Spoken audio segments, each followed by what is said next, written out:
നമസ്കാരം, കൽഹാനയുടെ പുതിയൊരു വീഡിയോയിലേക്ക് സ്വാഗതം. ഇന്നത്തെ വീഡിയോയിൽ വീണ്ടും ഒരു പാലക്കാടൻ കറിയാണ്. ഇതിന്റെ പേര് അരപ്പുളി എന്നാണ്. ഇതൊരു പഴയകാല അഗ്രഹാര ഒഴിച്ചുകറിയാണ്, അല്ലെങ്കിൽ ഒരു സൈഡ് ഡിഷാണ്. അപ്പൊ ഇതെങ്ങനെയാണ് തയ്യാറാക്കുന്നതെന്ന് നമുക്കൊന്ന് കണ്ടിട്ട് വരാം. അതിനായിട്ട് ഞാൻ ഈ പിങ്ക് കളറിലുള്ള പയറാണ് എടുത്തേക്കുന്നത്. വൻപയർ വേണമെങ്കിലും എടുക്കാം. വൻപയറിനോട് സാമ്യമുള്ള പയറാണ്. അത് ഏകദേശം 1 കപ്പ് ഞാൻ ഇവിടെ കുതിർത്ത് വേവിച്ച് എടുത്തിട്ടുണ്ട്. വേവിച്ച് വെച്ചേക്കുന്ന പയർ ഇത്രത്തോളം പയർ വേണം കേട്ടോ നമുക്ക് ഈ കറിക്ക്. പിന്നെ ഞാൻ എടുത്തേക്കുന്നത് വഴുതനങ്ങയാണ്. വഴുതനങ്ങയ്ക്ക് പകരം നിങ്ങൾക്ക് മത്തങ്ങയോ കായോ ചേനയോ ഒക്കെ എടുക്കാവുന്നതാണ്. ഇത്രയും ഇത് മുഴുവൻ ഞാൻ എടുക്കുന്നില്ല, ഇതിന്റെ ഒരു 1/4 ഭാഗമേ ഞാൻ എടുക്കുന്നുള്ളൂ. അതുപോലെ തന്നെ ഈ പയറിന് പകരം നമുക്ക് കടല വേണമെങ്കിലും എടുക്കാൻ പറ്റും. അപ്പൊ ഇത്രയും സാധനങ്ങൾ കൊണ്ട് നമുക്ക് ഈ അരപ്പുളി ഉണ്ടാക്കാൻ പറ്റും. അപ്പൊ ഞാനിത് ചെറിയ കഷ്ണങ്ങളായിട്ട് മുറിച്ചിട്ടുണ്ട്. ഇതുപോലെയാണ് മുറിച്ചെടുക്കേണ്ടത്. മത്തങ്ങയാണേലും കായാണേലും ചേനയാണെങ്കിലും ഒക്കെ ഈ ഒരു സൈസിൽ മുറിച്ചെടുത്താൽ മതിയാകും. ഞാനൊരു നെല്ലിക്ക വലിപ്പത്തില് വാളംപുളി വെള്ളത്തിലിട്ട് വെച്ചിട്ടുണ്ട്. അത് അവിടെ ഇരുന്ന് കുതിർന്ന് വരട്ടെ. ചെറിയ ചൂടുവെള്ളത്തിലായിട്ട് വെച്ചേക്കുന്നത്. അപ്പൊ ഈ കഷ്ണങ്ങളിലേക്ക് വാളംപുളി പിഴിഞ്ഞ വെള്ളം കൂടി ചേർത്ത് കൊടുക്കുന്നുണ്ട്. എന്നിട്ട് ഈ കറിക്ക് ആവശ്യമായിട്ടുള്ള കുറച്ചുകൂടെ വെള്ളം ചേർത്ത് ഞാൻ ഈ വഴുതനങ്ങ കഷ്ണങ്ങൾ ഒന്ന് വേവിക്കാൻ പോവുകയാണേ. അപ്പൊ ഞാനിപ്പോ ഇന്ന് ഒഴിച്ചുകറി ആയിട്ടാണ് ഉണ്ടാക്കുന്നത്. ചോറിന് സൈഡ് ഡിഷ് ആയിട്ട്, അതായത് നമ്മൾ കൂട്ടുകറിയൊക്കെ ഉണ്ടാക്കില്ലേ, അതുപോലെ കുഴഞ്ഞ പരുവത്തിൽ വേണേലും ഉണ്ടാക്കിയെടുക്കാം. പക്ഷെ ഞാനിപ്പോ ഇന്ന് ഒഴിച്ചുകറി ആയിട്ടാണ് ഉണ്ടാക്കുന്നത് കേട്ടോ.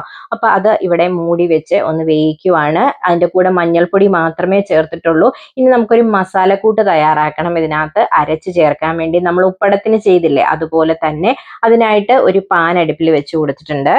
ഒഴിച്ചു കൊടുത്തത് വെളിച്ചെണ്ണയാണ്. അതിലേക്ക് 1 ടേബിൾ സ്പൂൺ ഉഴുന്ന് പരിപ്പ്, 1/4 ടീസ്പൂൺ ഉലുവ, 1/4 ടീസ്പൂണിലും താഴെ മല്ലി, 3 വറ്റൽമുളക്, ഇത്രയും കൂടെ ഒന്ന് വറുത്തെടുക്കണം. മല്ലി നിങ്ങളുടെ കയ്യിൽ മുഴുവൻ മല്ലി ഇല്ലെങ്കിൽ അവസാനം 1/4 ടീസ്പൂൺ മല്ലിപ്പൊടി ചേർത്താലും മതി കേട്ടോ. പക്ഷെ മല്ലി ഒഴിവാക്കരുത്.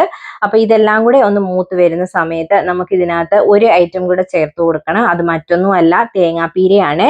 ഒരു 3 ടേബിൾ സ്പൂണോളം തേങ്ങാപ്പീര ചേർത്ത് കൊടുക്കുന്നുണ്ട്. ഒത്തിരി ഒന്നും വേണ്ട, ഒരു 3 ടേബിൾ സ്പൂൺ മതിയാവും കേട്ടോ. ഇത്രയും തേങ്ങാപ്പീരയെ ഞാൻ ചേർക്കുന്നുള്ളൂ. ഇതിപ്പോ സൂം ചെയ്ത് കാണിച്ചതുകൊണ്ടാണ് ഒത്തിരി തേങ്ങയുള്ള പോലെ തോന്നുന്നത്. ഞാൻ ഇനി അത് സൂം ഔട്ട് ചെയ്ത് കാണിക്കാം കേട്ടോ. അപ്പോൾ ഇത്രയും തേങ്ങയെ ഞാൻ എടുത്തിട്ടുള്ളൂ. അപ്പൊ ഇതെല്ലാം കൂടെ നന്നായിട്ടൊന്ന് വറുത്തെടുക്കണം. നമ്മൾ തീയലിനൊക്കെ വറുക്കില്ലേ, അതുപോലെ ഒന്ന് വറുത്തെടുക്കണം. അത് പെട്ടെന്ന് ആയി കിട്ടും കേട്ടോ. ആദ്യം ഉഴുന്നുപരിപ്പൊക്കെ ഒന്ന് ഹാഫ് ഫ്രൈ ആയതിനു ശേഷം വേണം നമ്മൾ തേങ്ങ ചേർത്ത് കൊടുക്കാൻ കേട്ടോ. ഇപ്പൊ ഇത് റെഡി ആയിട്ടുണ്ട്. ഇനി അതവിടെ ഒന്നിരുന്ന് തണുക്കട്ടെ. നമ്മുടെ വഴുതനങ്ങ കഷ്ണങ്ങൾ എന്തായി എന്ന് നോക്കാം. ഇതിവിടെ അരവേവായിട്ടുണ്ട്. ഈ സമയത്ത് നമുക്ക് ഇതിന്റെ കൂട്ടത്തിൽ വേവിച്ച് വെച്ചേക്കുന്ന പയറും കൂടെ ചേർത്ത് കൊടുക്കാം കേട്ടോ. ഈ പയറും കൂടെ ചേർത്ത് കൊടുത്തിട്ട് നമ്മളത് ഒന്നുകൂടെ ഒന്ന് മിക്സ് ചെയ്തിട്ട് വീണ്ടും അത് മൂടി വെച്ച് വേവിക്കുകയാണ് വേണ്ടത്. ഈ സമയത്ത് നമ്മൾ ഉപ്പ് ചേർത്ത് കൊടുക്കുന്നില്ല. ഉപ്പില്ലാതെ തന്നെയാണ് നമ്മളിപ്പോൾ വേവിക്കുന്നത് കേട്ടോ. ഈ പുളിവെള്ളത്തിൽ കിടന്നത് വേകട്ടെ. അപ്പൊ വീണ്ടും അത് അടച്ചു വെച്ചു. എന്നിട്ട് നമ്മൾ ഫ്രൈ ചെയ്ത് വെച്ച മസാലയും തേങ്ങയൊക്കെ ഇല്ലേ, അതെല്ലാം കൂടെ ഒരു മിക്സിയുടെ ജാറിലേക്ക് ഇട്ട് കൊടുത്തിട്ട് നമ്മൾ വെള്ളം ചേർത്താണ് ഇത് അരയ്ക്കുന്നത്. സാധാരണ തീയലിനൊക്കെ വെള്ളം ചേർക്കാതെ തന്നെയല്ലേ അരയ്ക്കുന്നേ. പക്ഷെ ഇവിടെ കുറച്ച് വെള്ളം കൂടെ ചേർത്തിട്ട് നല്ല വെണ്ണ പോലെ ഇത് അരച്ചു മാറ്റി വെച്ചിട്ടുണ്ട്. ഇനി നമ്മുടെ കഷ്ണങ്ങൾ എന്തായി എന്ന് നോക്കാം. കഷ്ണങ്ങളെല്ലാം തിളച്ചു വന്നിട്ടുണ്ട്. ഈ സമയത്ത് ഉപ്പ് നമ്മൾ ചേർത്ത് കൊടുക്കുന്നുണ്ട്. 1.5 ടീസ്പൂൺ ഉപ്പാണ് ഞാൻ ചേർത്ത് കൊടുക്കുന്നത്. നിങ്ങളുടെ കറിക്ക് ആവശ്യത്തിനുള്ള ഉപ്പ് ചേർക്കുക. കഷ്ണങ്ങൾ എന്തോരം ചേർക്കുന്നോ അതിനനുസരിച്ചിട്ടുള്ള ഉപ്പ് ചേർക്കുക കേട്ടോ. ഉപ്പ് ചേർത്ത് ഒന്ന് മിക്സ് ചെയ്ത് കൊടുത്തിട്ട് നമ്മൾ വേറൊരു ഇൻഗ്രീഡിയൻ്റ് കൂടെ ചേർക്കുന്നുണ്ട്. അത് ശർക്കരയാണ്. ശർക്കര പൊടിച്ചതാണ്. ഒരു 1/4 ടീസ്പൂണോളം ശർക്കരയുണ്ട്. നിങ്ങൾക്ക് ശർക്കര വേണമെങ്കിൽ ഒഴിവാക്കാം. പക്ഷെ പാലക്കാടൻ കറികളെല്ലാം ഒരു പുളിയും മധുരവും എരിവും ഉപ്പും കൂടി കലർന്നിട്ടുള്ള പുളികളാണ്.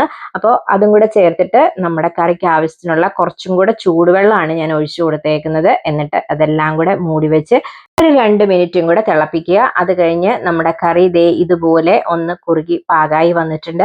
അപ്പൊ ഈ സമയത്ത് കഷ്ണങ്ങളെല്ലാം വെന്തോന്ന് നോക്കാം. നോക്കി കഴിഞ്ഞിട്ട് നമ്മൾ അരച്ചു വെച്ചേക്കുന്ന ആ മസാലക്കൂട്ടും കൂടി ഇതിലേക്ക് ചേർക്കുവാണേ. കൂട്ടത്തിൽ ആ പാത്രം കഴുകിയ കുറച്ച് വെള്ളവും, അതും ഞാൻ ചൂടുവെള്ളം തന്നെയാണ് ഒഴിച്ചേക്കുന്നത് കേട്ടോ, ആ പാത്രം കഴുകി എടുക്കാനായിട്ട്.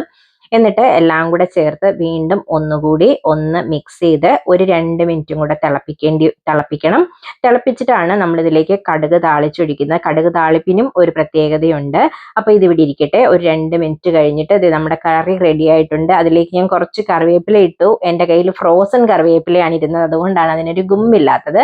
നമ്മളിവിടെ കടുക് താളിക്കാനായിട്ടാണെങ്കിലും വെളിച്ചെണ്ണയാണ് എടുത്തേക്കുന്നത്. വെളിച്ചെണ്ണയിലേക്ക് കടുക്, ഉഴുന്നുപരിപ്പ്, കറിവേപ്പില, വറ്റൽമുളക് എല്ലാം കൂടെ ചേർത്തൊന്ന് ഫ്രൈ ചെയ്ത് അതിലേക്ക് ഒരു 1/4 ടീസ്പൂണോളം കായപ്പൊടിയാണ് ചേർത്ത് കൊടുക്കുന്നത്. കൂട്ടത്തിൽ 1/4 ടീസ്പൂൺ മുളകും പൊടി, അതൊരു കളറിന് വേണ്ടിയിട്ട് ചേർത്താണ്. എന്നിട്ട് അതെല്ലാം കൂടെ നമ്മൾ ഈ കറിയിലേക്ക് ഒഴിച്ചു കൊടുക്കുന്നുണ്ട്. കറിയിലേക്ക് ഒഴിച്ച് ഒന്ന് മിക്സ് ചെയ്തിട്ട് നമ്മൾ വീണ്ടും ഇതൊന്ന് അടച്ചു വെക്കുവാണ്. ഈ കറിയുടെ നമ്മുടെ ഈ കടുക് താളിച്ചതിന്റെ ഒരു എസൻസും മണവും ഒക്കെ ഈ കറിയിലേക്ക് ഇറങ്ങുന്നതിന് വേണ്ടിയിട്ടാണ് അതൊന്ന് മൂടി വെക്കുന്നത്. എന്നിട്ട് ഒരു അരമണിക്കൂർ കഴിയുമ്പോൾ നമുക്കിത് സെർവ് ചെയ്യാം. ഇതാണ് അരമണിക്കൂർ കഴിഞ്ഞിട്ടുള്ള നമ്മുടെ കറിയുടെ കണ്ടീഷൻ. അപ്പോൾ ഇതിനകത്ത് നമ്മൾ ഉള്ളിയോ വെളുത്തുള്ളിയോ ഒന്നും ചേർക്കുന്നില്ല, കാരണം ഇത് അഗ്രഹാര കറിയാണ്. അപ്പോൾ എല്ലാവരും ഒന്ന് ട്രൈ ചെയ്ത് നോക്കിയിട്ട് ഫീഡ്ബാക്ക് അറിയിക്കാൻ മറന്നു പോകണ്ട. അപ്പോൾ thank you for watching. By.